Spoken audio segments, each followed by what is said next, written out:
जब भी हम वायु प्रदूषण की बात करते हैं तो क्या ख्याल आता है? सर्दियों का धुंध है ना, पराली जलना और दिल्ली का वो दम घोटने वाला आसमान। लेकिन क्या हो अगर ये सिर्फ सर्दियों की कहानी हो ही ना, अगर ये एक ऐसा संकट हो जो साल के 365 दिन 24 घंटे हमारे साथ है। अच्छा, चलिए एक सवाल से शुरू करते हैं। दुनिया का सबसे प्रदूषित शहर कौन सा है? जरा सोचिए, क्या नाम आता है दिमाग में? शायद दिल्ली या उत्तर भारत का कोई और बड़ा शहर है ना। ज्यादातर लोग यही सोचते हैं, ये एक आम धारणा बन गई है। लेकिन ये जवाब सही नहीं है।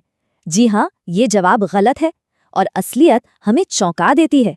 2024 की IQ एयर रिपोर्ट के मुताबिक दुनिया का सबसे प्रदूषित शहर है बर्नीहाट।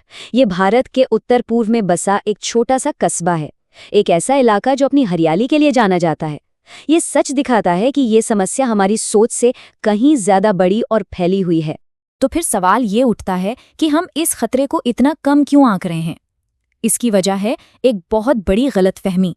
जिस हवा को हम ठीक ठाक या मॉडरेट मान लेते हैं, वो असल में हमारे अपने ही ढीले मानकों की वजह से जहरीली है।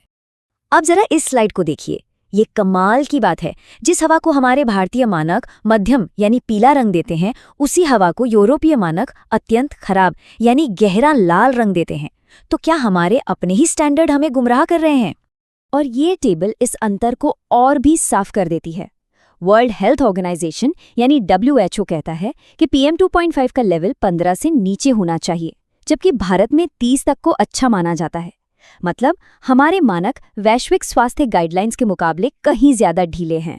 तो इसका मतलब क्या हुआ? मतलब ये कि देश की लगभग पूरी की पूरी आबादी 1.4 अरब लोग असुरक्षित हवा में सांस ले रहे हैं। ये कोई एक शहर या एक राज्य की समस्या नहीं, ये एक राष्ट्रीय स्वास्थ्य आपातकाल है।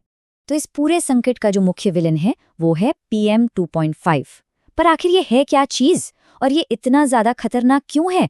चलिए इसे समझते हैं। तो PM 2.5 हवा में मौजूद बहुत ही छोटे, मतलब बेहद छोटे कण होते हैं। ये ठोस भी हो सकते हैं या फिर तरल बूंदों की शक्ल में भी, और इनका आकार ही इन्हें सबसे बड़ा खतरा बनाता है। ये कण कितने छोटे हैं, इसका अंदाजा ऐसे लगाइए कि इंसान के एक बाल की जो चौड़ाई होती है ना, ये उसके भी 30वें हिस्से जितने छोटे होते हैं। और इतने छोटे होने की वजह से ही ये हमारे शरीर के नेचुरल डिफेंस सिस्टम को आसानी से धोखा दे जाते हैं। जब हम सांस लेते हैं तो ये कण सीधे हमारे फेफड़ों के अंदर तक चले जाते हैं, और वहां से ये इतने ज्यादा छोटे होते हैं कि हमारे खून में मिल जाते हैं और फिर पूरे शरीर में घूमने लगते हैं, हमारे दिल तक, हमारे दिमाग तक।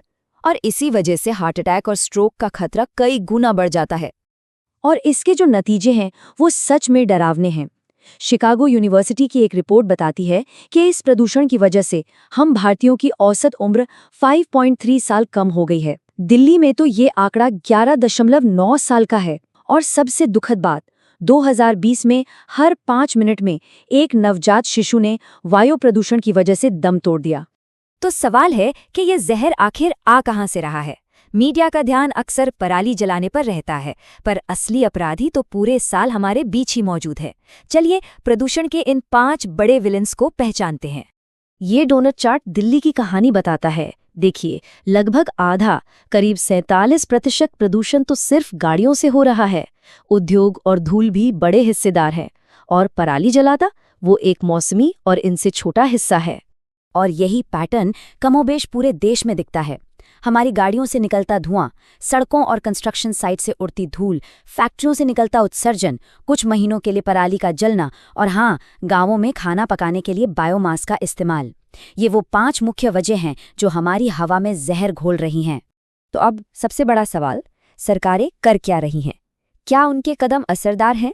चलिए देखते हैं कि आखिर हमारी हवा साफ हो क्यों नहीं रही।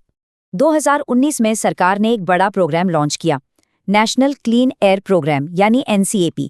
इसका लक्ष्य था 131 शहरों में हवा को साफ करना।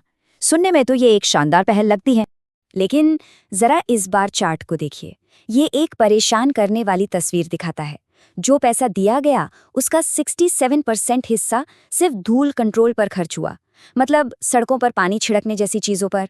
ये तो बस एक टेम्पररी जुगाड़ है, जबकि औद्योगिक प्रदूषण जैसे असली और बड़े मुद्दों पर 1% से भी कम खर्च हुआ। और नतीजा क्या निकला?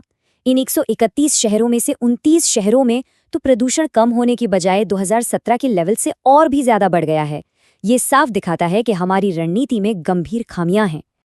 तो क्या कोई उम्मीद नहीं है? नहीं, बिल्कुल है। देखिए, समस्या भले ही बड़ी है, पर इसके समाधान मौजूद हैं। तो चलिए अब स्वच्छ हवा के रास्ते को समझते हैं। एक बहुत ही साफ 5 सूत्रीय एक्शन प्लान की जरूरत है। सबसे पहले पब्लिक ट्रांसपोर्ट में भारी निवेश करना होगा। फिर उद्योगों और पुरानी गाड़ियों के लिए सख्त नियम लागू करने होंगे। कंस्ट्रक्शन की धूल को कंट्रोल करना होगा। किसानों को पराली के स्थायी विकल्प देने होंगे।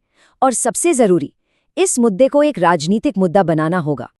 और ये बात कितनी खूबसूरती से यहाँ कही गई है। एक टैक्सी ड्राइवर ने कहा, ये दुश्मन आपका धर्म नहीं पूछता। जिस हवा में हम सांस लेते हैं वो हिंदू और मुसलमान में फर्क नहीं करती। ये हम सभी का एक साझा दुश्मन है। तो सवाल आखिर में यही बचता है, जब प्रदूषण किसी में भेदभाव नहीं करता, तो क्या हम अपनी प्राथमिकताएं चुन सकते हैं?